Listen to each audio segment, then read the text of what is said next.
بہت سے لوگ یہ جملہ بھی بولتے ہیں دعا قبول نہیں ہوئی، اللہ سنتا ہی نہیں، اللہ ہماری سنتا ہی نہیں. یہ جملہ دو اعتبار سے غلط. اللہ سنتا ہی نہیں اگر تو سننے کا انکار تو اس معنی میں تو یہ کفر ہے.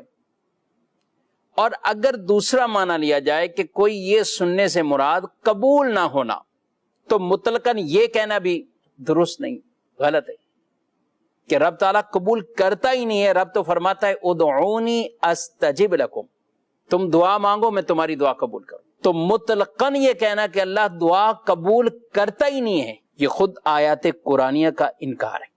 تو معنوی طور پر یہ کلمات بھی کفر کی طرف ہے. تو لہذا یہ کہنا، ہاں تعویل یہ ممکن ہے، کوئی کہتے ہیں اللہ پاک نے ہماری نہ سنی. اب اگر یہ جملہ بطور اعتراض نہیں ہے اور مراد اس سے یہ ہے کہ ہماری دعا قبول نہیں ہوئی، تو پھر یہ کفر نہیں، پھر یہ کفر نہیں.